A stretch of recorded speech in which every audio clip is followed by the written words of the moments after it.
Hi, everybody. Welcome to the Data Science Hangout. If you're joining for the first time, I'm Rachel. It's great to meet you. I'm calling in from Nashville today, so I have a different background behind me.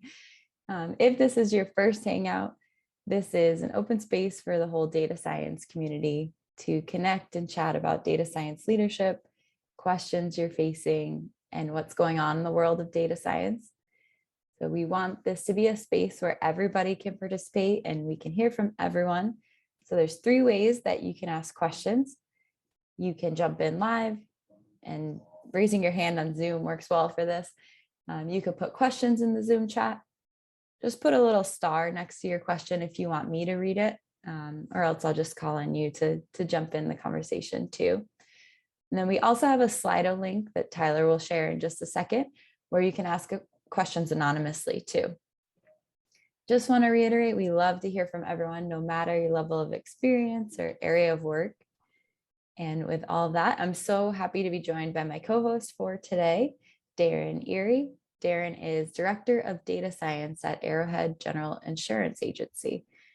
And Daren, I'd love to kick things off with having you introduce yourself and maybe share a bit about your role and the work that you do. Sure. So thanks for having me today.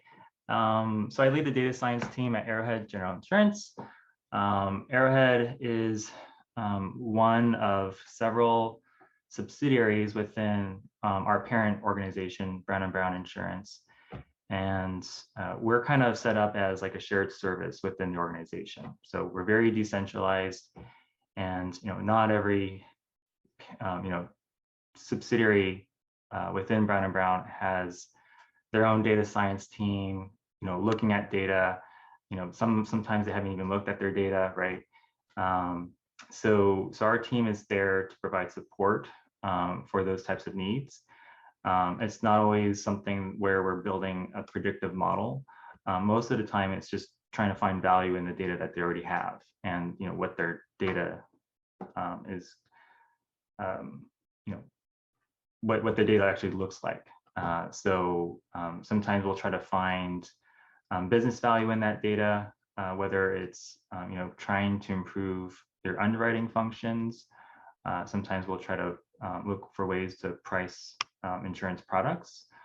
But in other cases, sometimes it's just looking at the data and trying to understand how to affect the bottom line. So that's kind of high level. That's great. How does that engagement usually work, or how do you get in touch with the teams or work together with them? Yeah, so everything is budgeted, of course. So when we are planning for our budget for next year, which usually is late summer, we make an email list of anyone who's interested in doing things related to data science and analytics. And we have kind of like a menu, so to speak, of like, here's what we've done and here's what we're capable of. Are these things that you're interested in doing? And so that will get sent out to the other subsidiaries within our organization, and they'll reach out to us, and then we'll have initial calls with them and try to understand what their actual problem is.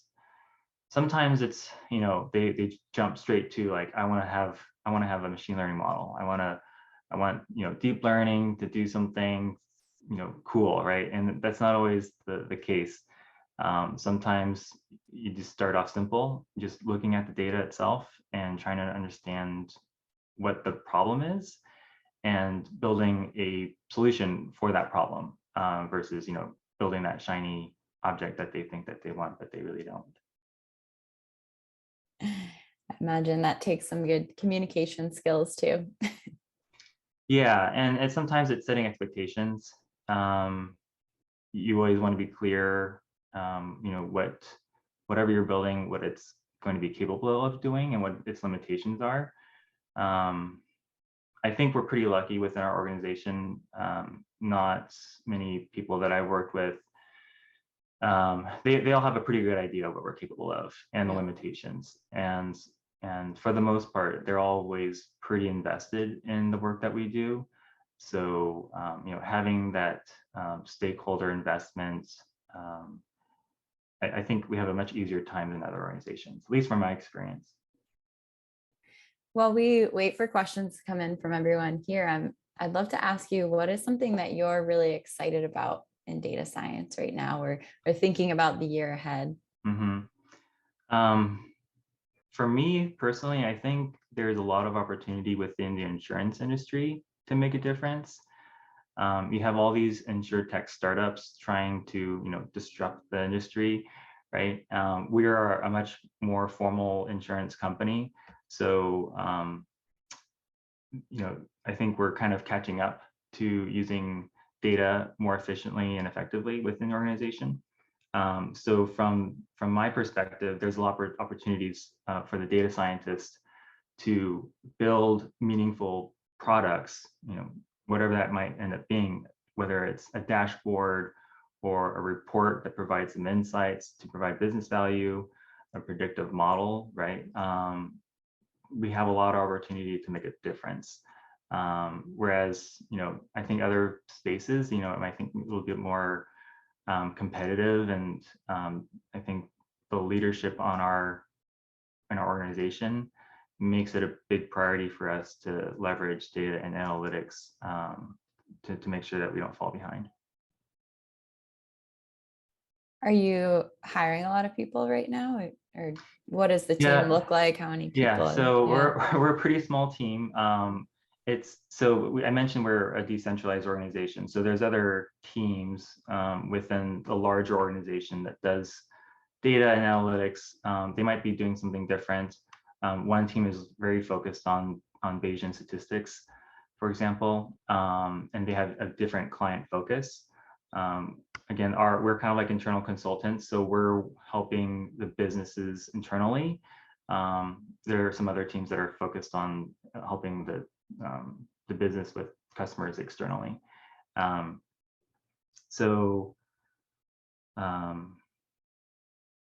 Sorry, I kind of like drifted off. What was the the original question? No, just as you were talking about the work that the team does and the big opportunity to make a difference. Right. I was curious if you were hiring across the team. Yeah, so we're a pretty small organization or a small team. We have right now 2 other data scientists on the team. And then we are looking at hiring another data analyst. We have an intern starting in the summer as well. So we're hoping to have that person grow within our team, and that position hopefully would end up becoming a full-time position within our team. So hopefully by the end of this year, we'll have 4 other people. Awesome.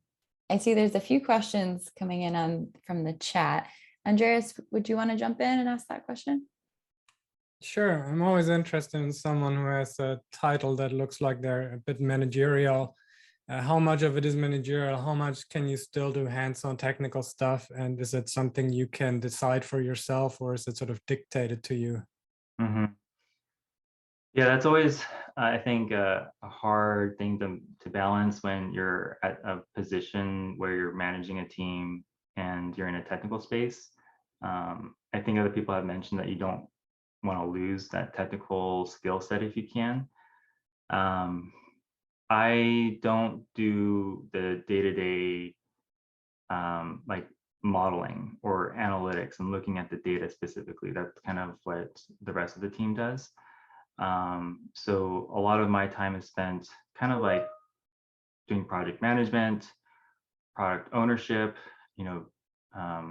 trying to remove any roadblocks, and working with the stakeholders to make sure that we have a path forward, because that sometimes can happen where priorities change and then the business has a different priority, they want to switch products.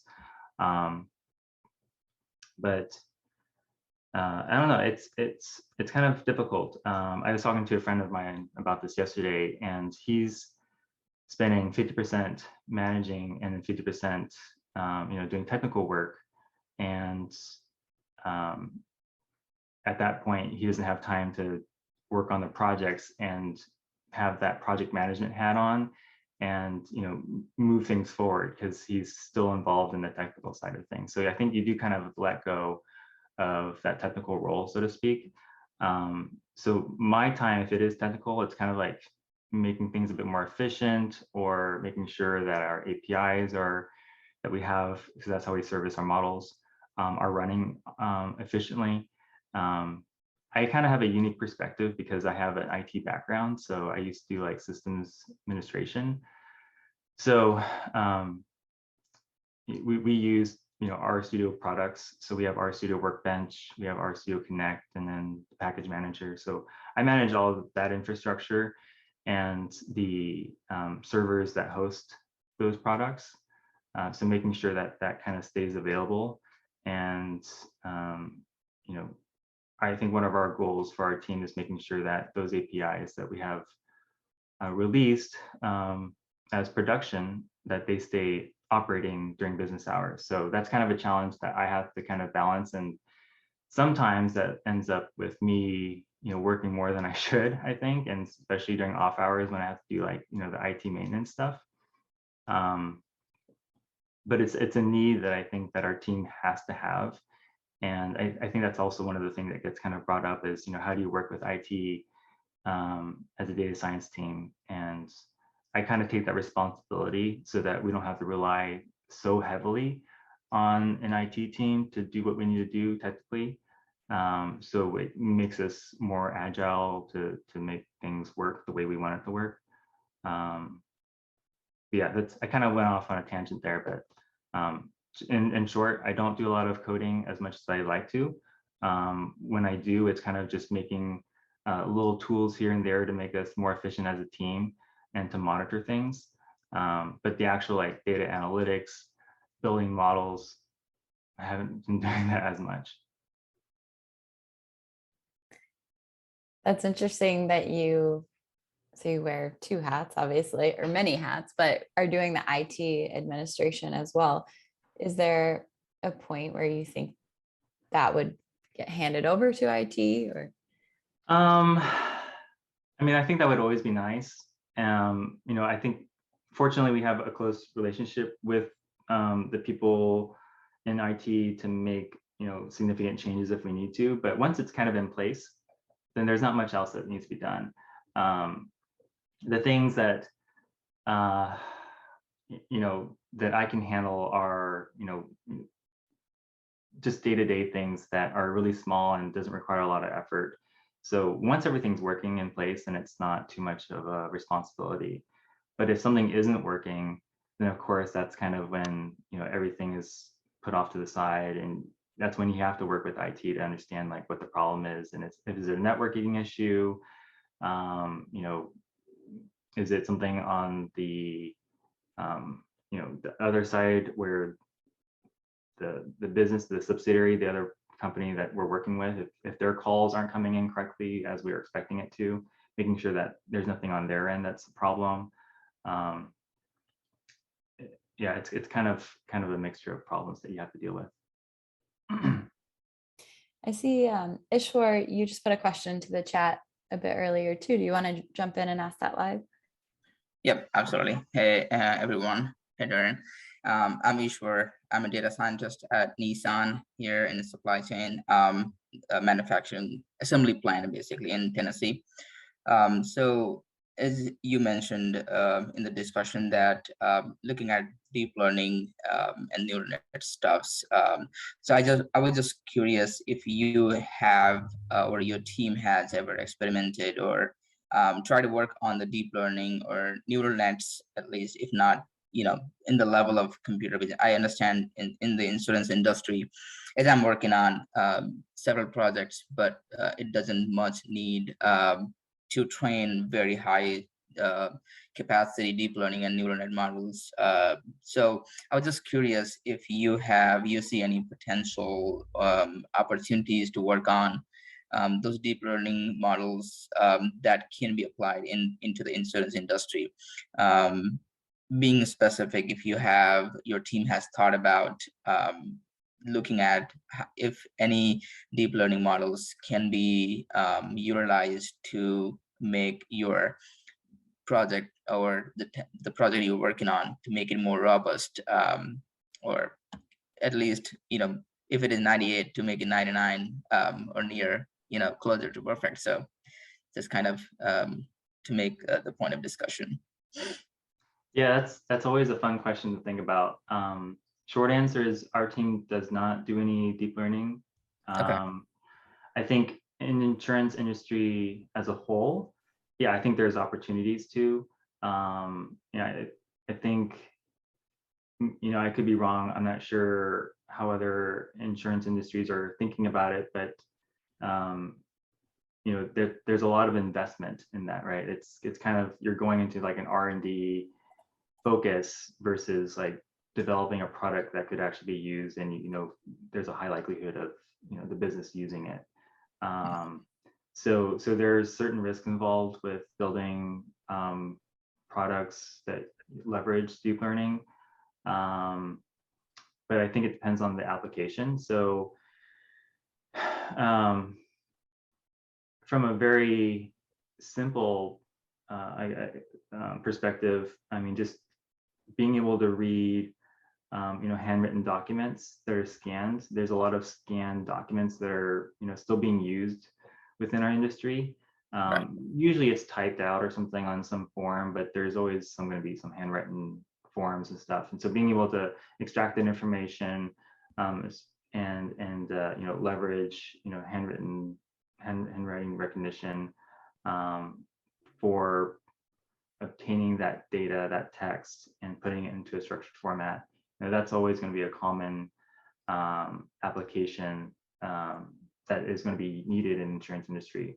Although I think now that there's so much of that available, like in any industry, that you can just buy something off the shelf, and you don't have to have a data science team dedicated to solving that problem. Same thing with like images, and if you're looking at trying to process claims much more quickly and efficiently, right? Like if you take pictures of your car because you got into a car accident, you want to estimate the damage of that claim sooner than later, right? You don't have to send a field agent out to inspect the car and look at it. You can just take pictures. So that's something that could also be done. I don't know anyone I'm sure there are people that are looking at doing that. I don't know if there's companies that are doing that in production, and like you have customers sending in their claims that way. I haven't had a car accident in a while, but that's something that I can see being done as well. Have you thought of the NLP in the team? I don't know if you have any models running on the NLPs for the, as you mentioned about text analytics or understanding the claims and so on. Is there what type of model that are right now in production, specifically built by your team? Is that focus on NLP and neural nets, some kind of computer vision involved on it, or? Yeah, so we haven't done anything related to computer vision, but we have done projects related to NLP. So we've used Spacey, for example, to extract more meaningful information from bodies of text to make more efficient decisions. But I wouldn't say it's not deep learning. It's still within that machine learning space. Yeah. Okay. Yeah. Thanks. Mm-hmm. Thanks, Daren.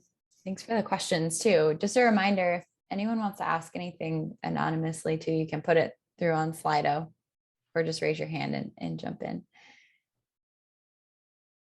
But I wanted to ask you, Daren, when you were mentioning APIs and using APIs in production, would you be able to share a bit more about what that looks like and what? Yeah, so I think one of the common problems that the businesses that we work with from an underwriting function is knowing if you have 30 applications to go through. These are insurance applications, and as an underwriter you have to make a decision about which ones to go through. And if you only have time to go through 10 of them, how are you going to prioritize that? So we have built an API that predicts the likelihood of that submission winning with our company. And so we'll give a grade out for that submission. And so if you have like a list of 30 submissions, each one has a grade, so A, B, C, D, F, or whatever. And that way the underwriter can, order those ranked from A's to B's and focus on those first. And so our API basically takes data, the core, data inputs of that submission, feeds it into our server, and then we send a response back with that predicted grade. So that's kind of like a common example that we like to use when we're talking about APIs and how we use that within our team. That's great. Thank you. I see there's a question that just came through on Slido, and it was, do you think that insurance companies are underrated or misunderstood regarding how innovative they are? I think so. Yeah. When I joined this company 2 years ago, I was just looking for a new opportunity, and I was working with recruiter, and he told me about this position. I was like, oh, insurance, like that sounds kind of boring. And all I knew about insurance at the time was that I was paying for it, and it's costing me a lot of money. And I didn't really understand the need and the business need of insurance and how it works, and also how wide ranging insurance is. When you think about it, like everything in business needs insurance, right? Because the business wants to minimize the risk and hand it off to somebody else by paying small amounts, on a monthly or annual basis. So the opportunities that I think we have on our team are so significant because our company touches a wide range of products. When you think of insurance, it's like auto, health, home insurance, some just standard stuff. But there's insurance products for liability for dentists or lawyers. Bookstores have their own special insurance, right?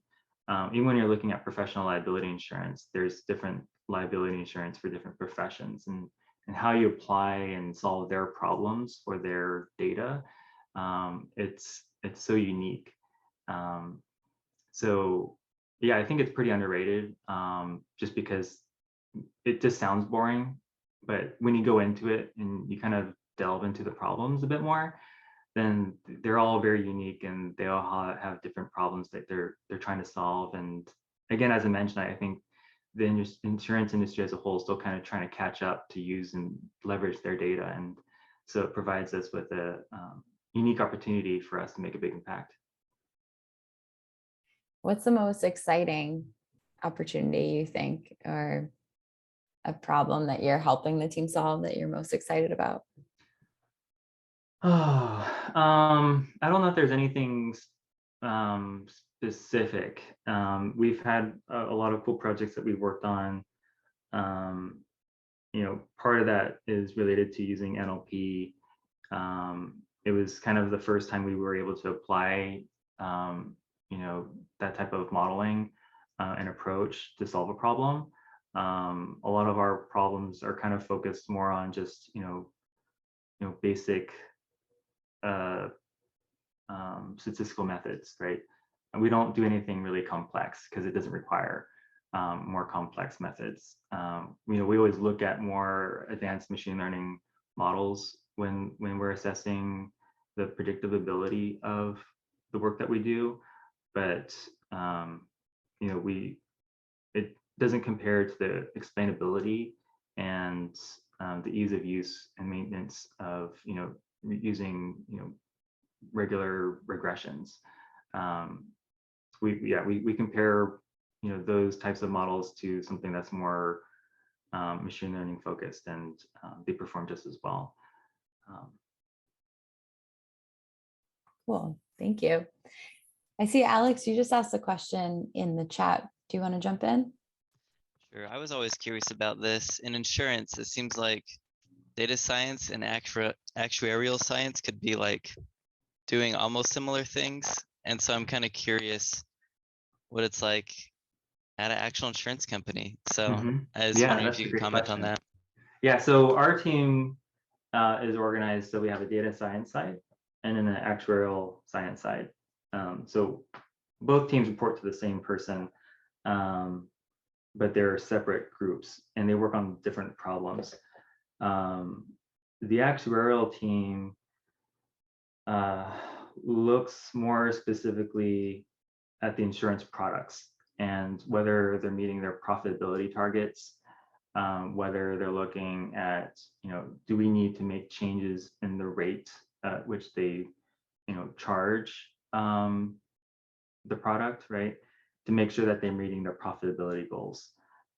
So they're looking more specifically at claims and what types of claims are leading to large losses and how that affects the pricing of those lines of business, to make appropriate changes to the final price of it. We don't really delve too deeply into the insurance specific problem set. It's more, just operating as a business, how can we make better business decisions?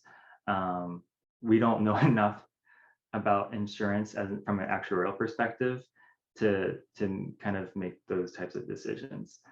So that's kind of how we make that distinction on our organization. If I can ask another question, I'm kind of curious. Do you see any actuaries that want to do more data science work, or do you see data scientists that want to do actuary work? Like anecdotally, what do you tend to see, if any of that happens?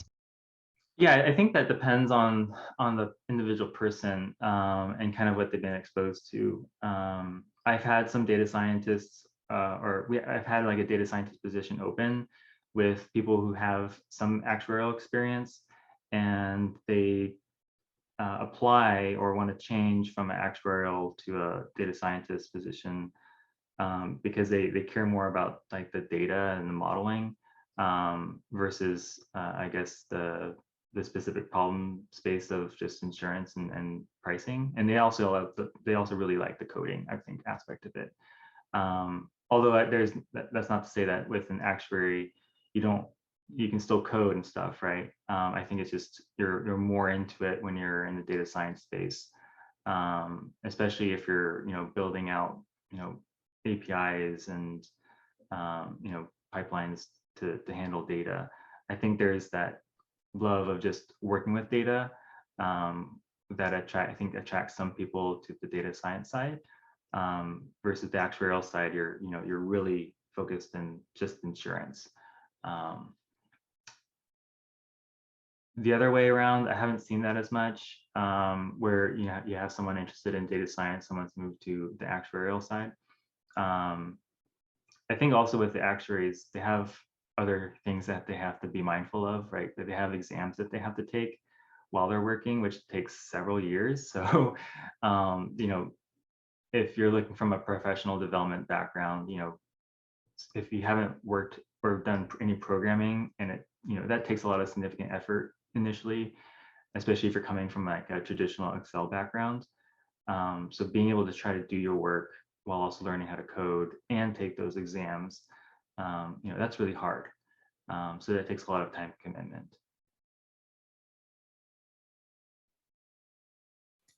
Thanks, Daren. I see, Ethan, you put a question into the chat as well, if you want to jump in. Yeah, hi Daren, nice to meet you. Just want to check, because we talk about machine learning models and selecting which models to use. I was wondering if there's a factor of interpretability or explainability you would need to consider when choosing model when you're working in insurance, because I know, like, for example, financial industry are quite heavily regulated in terms of you need to explain what the model is doing. So you can't just throw down a black box model if it comes to deciding what premium people are paying, or what the interest rate that they need to be paying. So, and also probably not just regulation, but also from a ethics standpoint, you need to understand, is there any particular subgroups that are being priced or are being predicted differently than the other? Yeah, so those are two really good questions. So with the interpretability and how it relates to regulation, that hasn't something we've run into. When I think of interpretability, it's more on the business stakeholder side. and having them understand that the models that we're building, how it works. If we're taking in 4 inputs for the model that we're building to make a decision on something, how does a change in one of those inputs affect the output? So that makes it really straightforward when it's something like some type of regression versus some more machine learning approach. Although there are approaches now, I think, that are within the machine learning space where you can make things a bit more interpretable. I think it's just easier for us on our end to just focus on the interpretability from those regression models. So yeah, it's really just about being able to communicate to the stakeholders how those models work, what can they expect, what are the limitations of the model, and being able to do that effectively. With the ethics side of things, that's something that's always been on my mind. Unfortunately, I don't think we've run into that type of problem. Making sure that we use data responsibly, that whatever data that we're using for the model isn't going to create some sort of bias against any type of groups or applying data features to something that might inadvertently cause some problems down the road, right? That's something that you always want to try to avoid. So yeah, from an ethics standpoint, that hasn't been something we've explored too deeply, but it's something that's always on my mind when we're building something. Thank you. That's really interesting. Federica, I see you have your hand raised. You want to jump in? Hello. So nice to meet you all. So I'd like to jump in on this discussion because I am an actuary.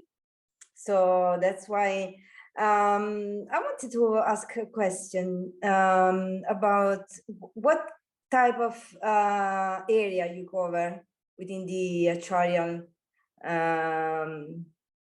department. Oh, so And what then, type of area? What type of actuarial area are you covering in the actuarial department? So you do, maybe I missed the first part. So you do, there's life insurances, there's no life insurances, there, I don't know, pensions, government, the education. That's because actuarial covers quite wide area because we are sort of, I won't say analysts because it sounds like a bad word, but we do research, we do analyze things, we do government, regulatory standards. It depends by your area. So we may be able to code and take care of, I don't know, like shiny apps and websites. So there's our is a specialization. So we are statistician, and then we are specialized in a particular area, which contains some areas, other some areas. I wanted to say, to ask you, which area you're covering, so your company is covering at the moment? Yeah, so from the actuarial standpoint, our lines of business typically focus in property and casualty. So we're not focused on like health insurance, that type of focus.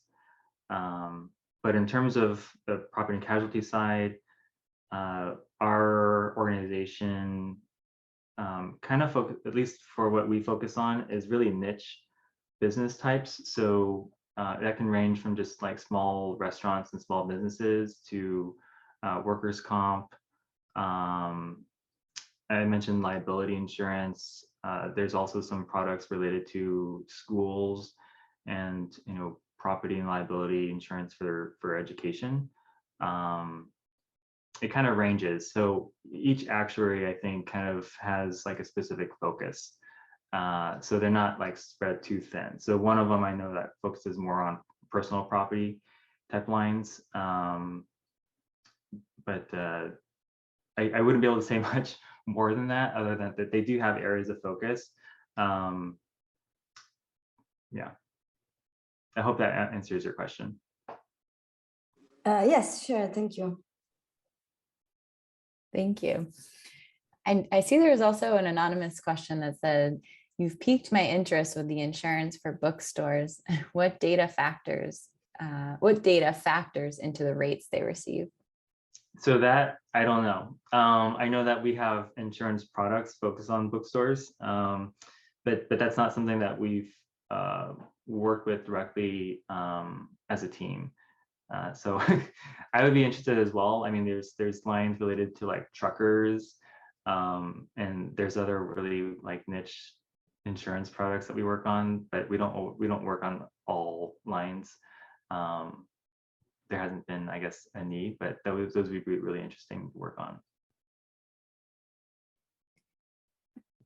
Something you just said right there got me thinking, like, does your team do data science to figure out what are other data products you could create, or like niche areas to focus on? Oh, I think, so we haven't gotten to that point where we like branching out into a new type of insurance product, but our team does look at ways where we can target more effectively, of course, right? So if we have a set of customers that do really well with these types of products, how can we more effectively target them or increase that range of customers to improve the business? That's something that I think is pretty common, but to develop a different type of insurance product that we haven't been doing before, that would be a new type of thing we would work on.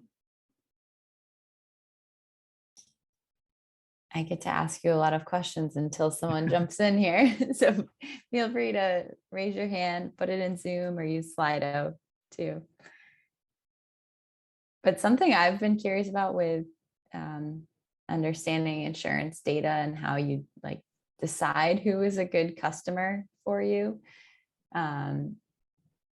Okay, personal example, but like I live on a one-way street where people like always back up down the street and they will hit my car. So I've gotten a hit twice within the past year, but it's like, I'm not the one driving and getting in an accident. So eventually would I be seen as a customer you don't want to have because of that street? You know what I mean? Like accidents versus like when a car is parked versus when somebody's driving. So we actually don't get too involved in that type of data. Yeah, it's we have worked with claims data, but in terms of like looking at data to see what types of accidents there are and trying to reduce those or minimize those, that's not something that we've looked at too closely. Mm-hmm. One of the projects that we worked on is related to subrogation, or kind of like the ability to pursue legally money that they're owed because Mm-hmm. it wasn't at the insured's fault, it was somebody else's fault. So being able to know the likelihood of subrogation opportunities due to an accident, that's something that we have done. So kind of just looking at the claims data itself is always really interesting when you're kind of researching those problems, because you're looking at like how the accident happened, and you always see these really interesting stories. Kind of like how you describe where someone did something really ridiculous and it leads to an accident that you don't want happening. I always think it's really interesting to think of the people and the data and like the stories behind the data. Yeah, and that kind of that brings up a good point too, because everything that you're working with, there's people behind the data, and it just kind of changes your perspective a bit about how you're using that information and making sure it's being used responsibly. Definitely. I see Santiago, you asked a question in the chat if you want to jump in. Sure. Hey, Rachel. Hey, Daren. You mentioned working with internal stakeholders and how you highlight interpretability as one of those, as a factor, I guess, in deciding the types of solutions you and the team build. I had a general question about what else do you do to help ensure that your ideas or MVPs or a particular solution you're working on are well received by your internal customers? And then is there a particular framework you follow? For example, I've started to read about product lifecycle management, but applied to data investments, so like design principles, but for data products. So just curious to see what you're doing. Yeah, that's definitely something that's always on my mind about how to more effectively communicate to stakeholders and make sure that they're aware of, you know, what we're building and that they're completely invested in what we're building. So kind of in that agile mindset, being able to frequently meet with those business stakeholders is important. You know, whenever you're making major decisions or have questions about something, making sure that they're available to answer those questions. We have a playbook, a data science playbook for building out models when we are building models. And that generally follows a path of, you know, initial kickoff, you know, trying to understand what their business problem is. If we do build out a solution, what is it going to look like? I think, and sometimes they're like, oh, okay, an API. Yeah. But they don't realize like what that takes to integrate an API, because you're going to need software engineers to implement that and, you know, process that data more effectively. However they're going to process it and display that information.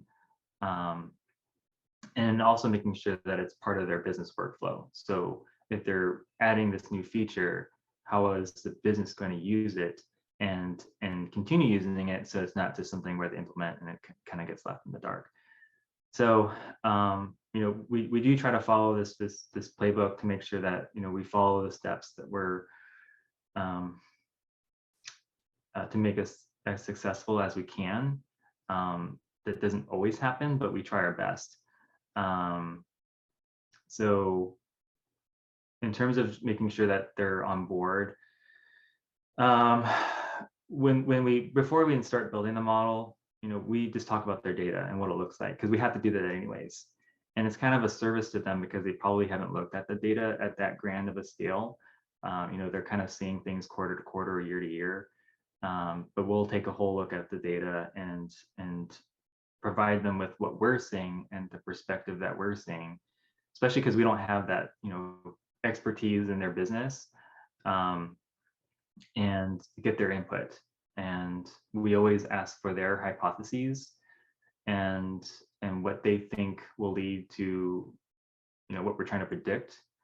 And that kind of helps us understand what their problem is and include their own ideas into the project as well. And I think that results in some investment and some ownership on their side too, because they're kind of partnered with us to build whatever we're building for them. And when we have the model built out and, you know, we evaluate it and we see like the accuracy, you know, we provide them with several examples and the variation of that data, to kind of show the limitations of what that, you know, final product will look like. And usually they have a sense like, oh, okay, that makes sense. Like, I understand, like, based on these inputs, why you would predict that.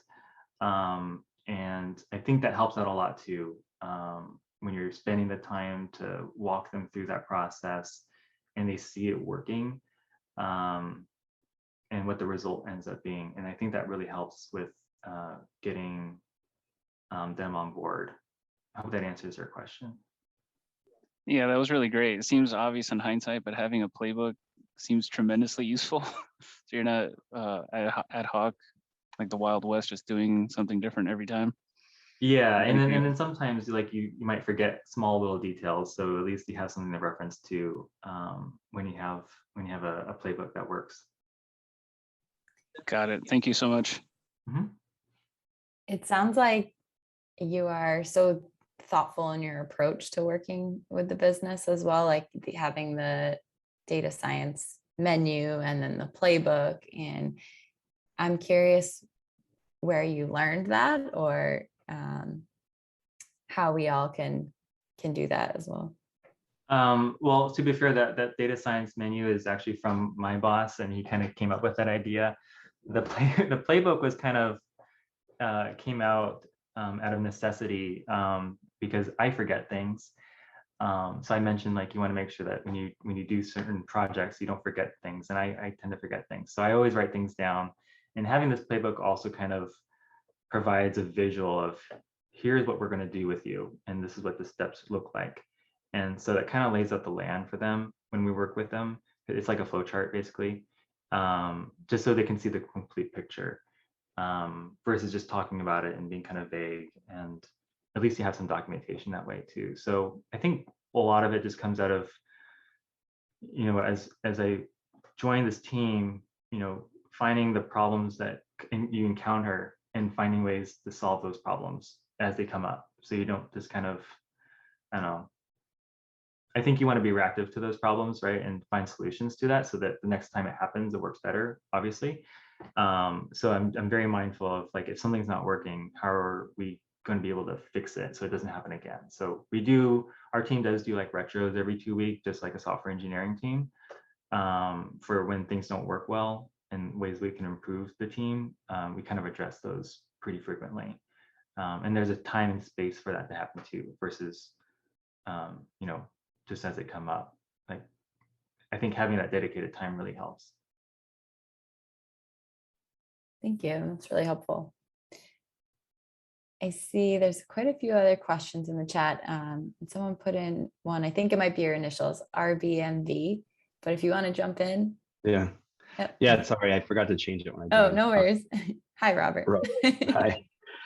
So when you mentioned the actuarial team and your team sort of, being on two sides of a house with a similar supervisor, it reminded me a bit of my team, where we're a data science team within a public health department. So, obviously epidemiologists model and write code.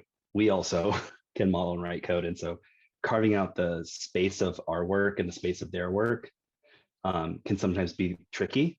So I'm curious, do you work with that team and build products for them? Are you, leveraging similar infrastructure? Like, how do you manage the relationship there when, like, often you could end up working on similar bodies of work?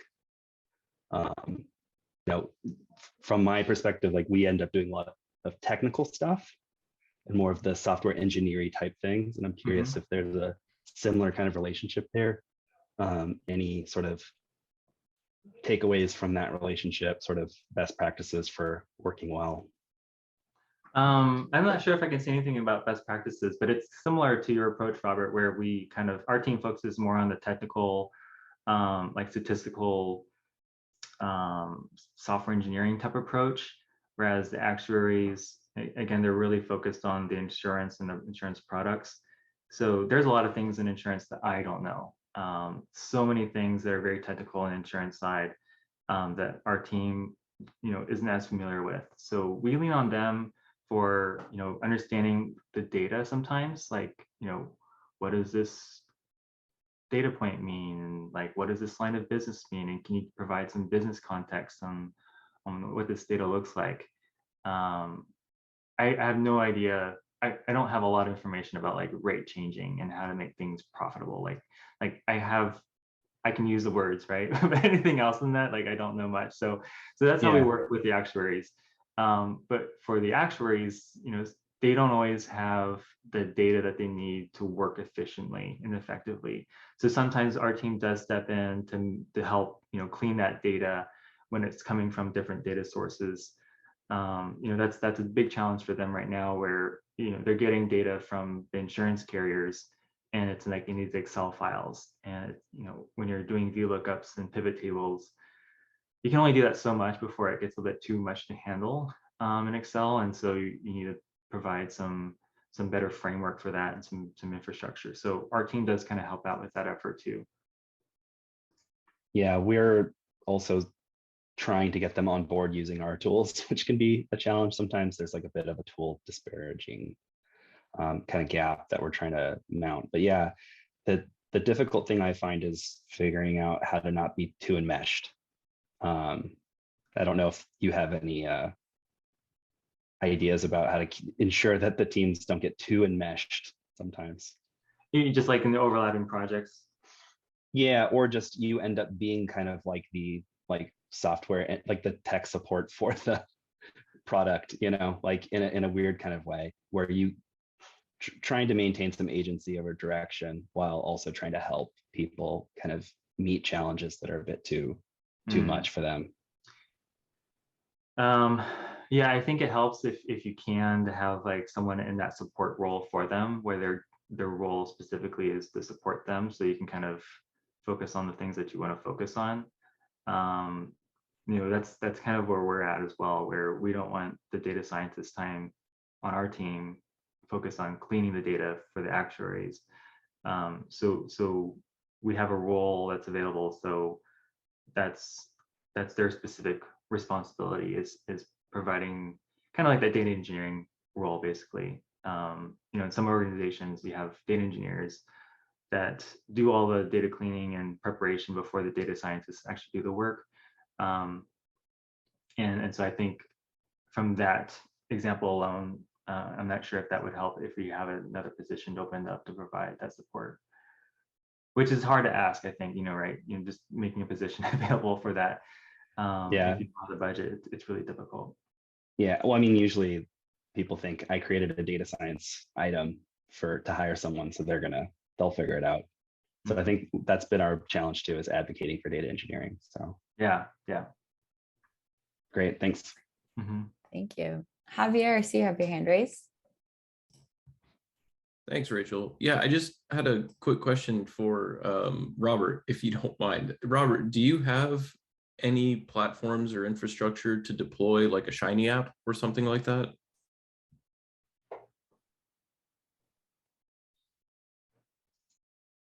You mean like using Connect or something like that? Connect or EC2 or something like, is that something you guys have working right now? We have Connect working on our network, sort of like behind a firewall. And then we have Shiny apps that is for externally facing stuff. Yeah. We're going to work toward Connect outside the network nice. soon, or a combination of like a GitHub Action self-hosted runner. But yeah, it's tricky with the on network, off network. We're hybrid, but mostly on-prem, so it's challenging.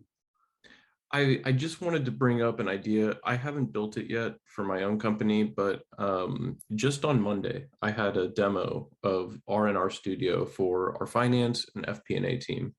And they're sort of all over the world, so slightly different functions.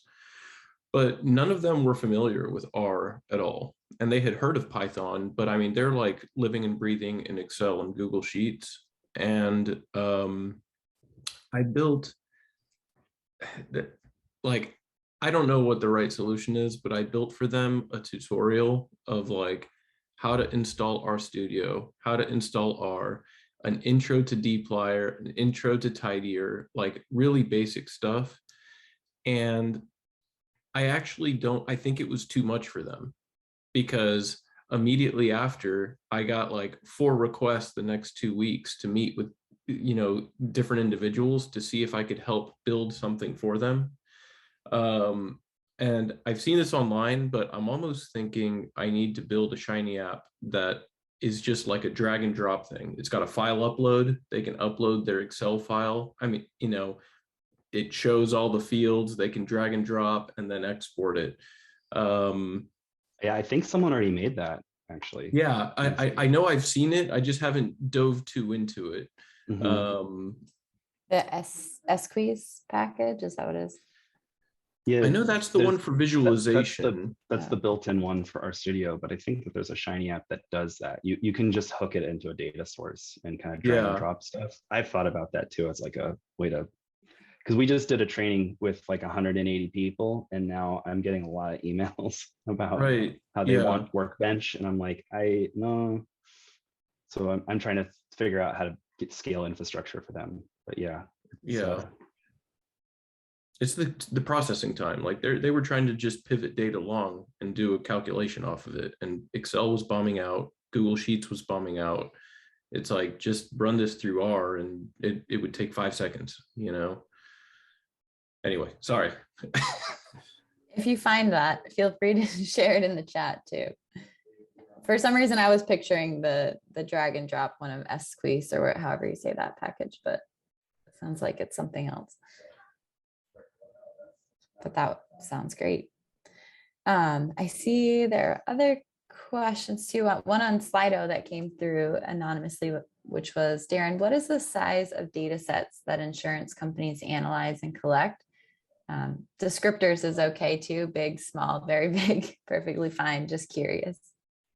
So in terms of the data sets we work with, we can work everything within memory on our servers. So we don't have to use like Spark or, some online Jupyter notebook with, lots of compute resources. So our problems aren't big data problems, but that's not to say that within the insurance industry, like that doesn't exist, because it does. It's just that the data that we work with, it's pretty structured, and we just haven't had the need to leverage those types of tools. But everything that we're doing is in with our studio workbench in the cloud, so it's not like it's on our laptops with 16 gigabytes of memory. So we do have some additional capabilities on the cloud to handle everything in memory. Daren, I'm just going to chime in here as the other insurance data scientist, so I can give an alternative view. So, like Daren, you could have extremely small data sets of insurance that you can operate on your laptop, right, without a server. Or you could have very detailed telematics data where you're talking about tens of billions of records, right? So our data can get quite large, depending the type of company and the business that you're operating in. 10 billion. Wow. Yeah, we don't work with any IoT type of data. But that's a big thing now in insurance, for auto especially. For sure. Serge, I see you asked a question in the chat. If you want to ask that live. Yeah, thanks. Over, say, a decade, there have been trends related to changing premiums based on behaviors that the insured can control. Two examples I've listed. One would be smoking versus non-smoking. If you don't smoke, at least in the United States, you can pay a lower insurance premium. And so that's potentially a motivator for people to change their behaviors. The other one is safe driving. And there are these little monitors you can put in your car, and in exchange for giving up a little bit of privacy, you might be able to get lower premiums.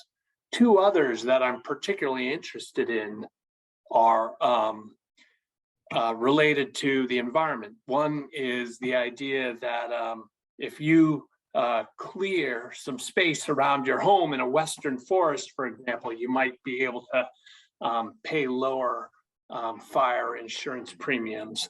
Or if you live near a coast and there's an increasing likelihood of storms, say in the southeast of the United States, you might be able to pay less sort of flood insurance if you build your house on stilts or something like that.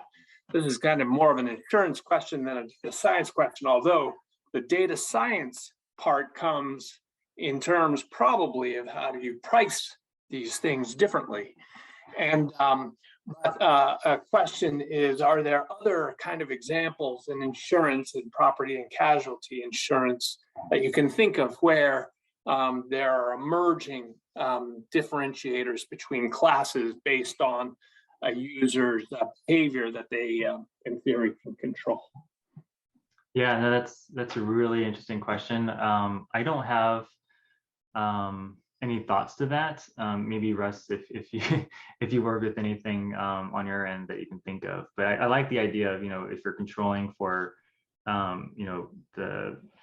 your yard and clearing out that area so that there's less plants around your property, then that should theoretically reduce the risk of fire is happening. But I think the problem with that is like you have to make sure that you get recent satellite imagery. So that's a technology, hurdle, but maybe that's something that will come over time. But Russ, did you want to take it over? Yeah, I mean, Serge, you nailed a couple of them, right? Although I would highly doubt any of those characteristics really affect how much you're paying. It's more on the eligibility side.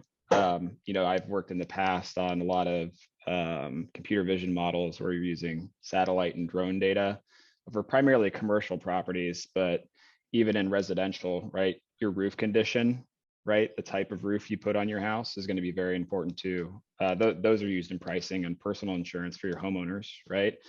I built a rubbish model, essentially looking at what's surrounding a business, right? If there's a bunch of trash, maybe it's not a risk we'd like to insure. Brush, like you said, brush, tree overhang is really important, right? You could have trees fall on your house, but also it's a bigger fire risk, like you mentioned. Something you can't really control is how close you are to other buildings and structures, right? An adjacent structure catches fire, you're at a larger fire risk. Rachel, not exactly what you mentioned earlier, but density to other autos, right? You can generally look at traffic patterns around, a particular zip or sub-zips area, right? And a lot of, I'm sure Progressive and Allstate have baked that into their geospatial pricing. To date, they're pretty slick. But I think in terms of like other behavioral type characteristics, you should be aware, like insurance companies are getting very slick on how you're performing on their other lines of business that you may have, right? So if you're getting a homeowner's quote and you have an auto policy with them, they can use the characteristics from your prior auto experience to price your homeowners, right? If you have, Rachel, unfortunately, if your car's being backed up into a lot, that could signify you're not as good of a homeowner's or renter's risk, right? So just be wary of that kind of stuff. Like people are starting to locate their customers across the different lines of business and marry up that data. Interesting. Yeah, the rotary near my house isn't good for insurance prices either. You must be from the Northeast. We Yes. call it a roundabout in the Midwest. Yeah, roundabout, rotary. Yeah, nobody calls it a traffic circle though. I know we're a little bit over. Daren, you said you had a few minutes. Is it okay if we go through a few other questions? Okay, awesome. Andreas, are you still on? Yes. Yes. You want to ask your question? Sure, I'm a bit hesitant because it's not a real data science question, just to pique my own curiosity. But I work in infectious diseases, and I've known that even pre-COVID, there were some small insurance companies that tried to price insurances to protect against various infectious disease threats. And I'm just curious if now with COVID, that has become a big topic everywhere in the insurance company, or is it still a very niche one that only a few are pursuing? Because what I've heard talking to those people is the real hard thing is to get historic data to actually price these things properly. Yeah, I don't have much to comment on that, but I know I think it's still an issue of concern, because if it's still a risk that exists, you don't know what this end of the year is going to look like.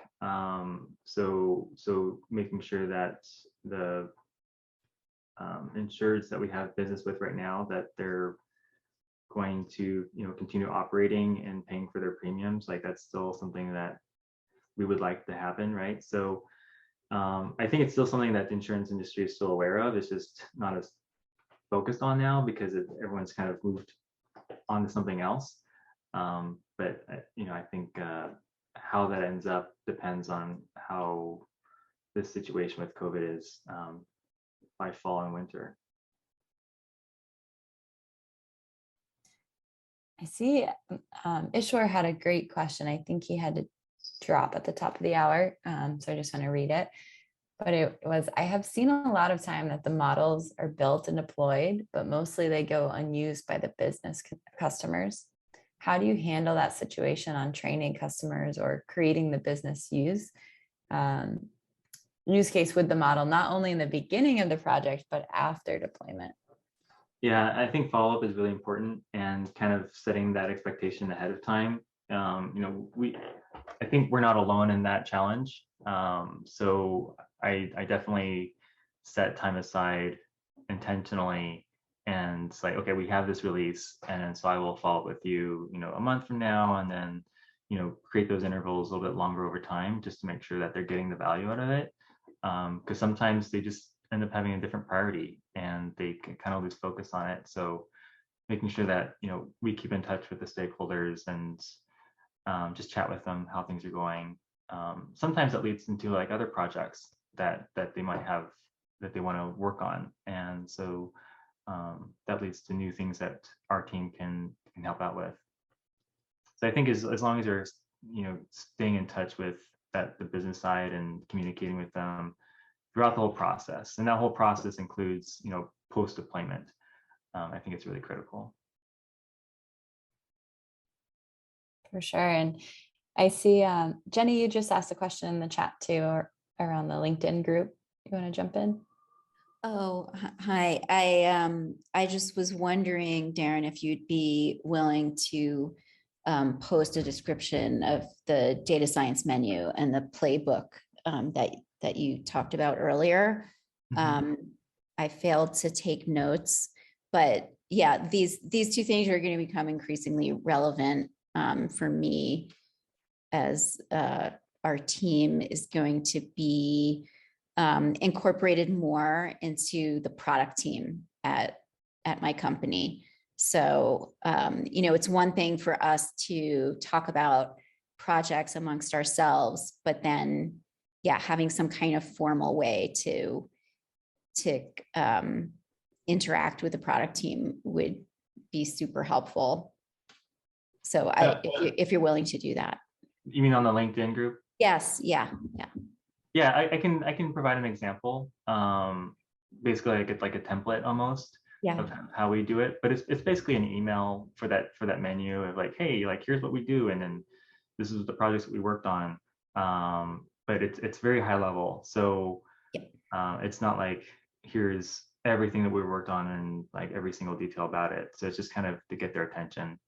And then that playbook, that's I think that's not applicable to our specific role in our company. It's kind of just like a general data science playbook, so it has some basic stuff to it. So I can share that with the group on LinkedIn.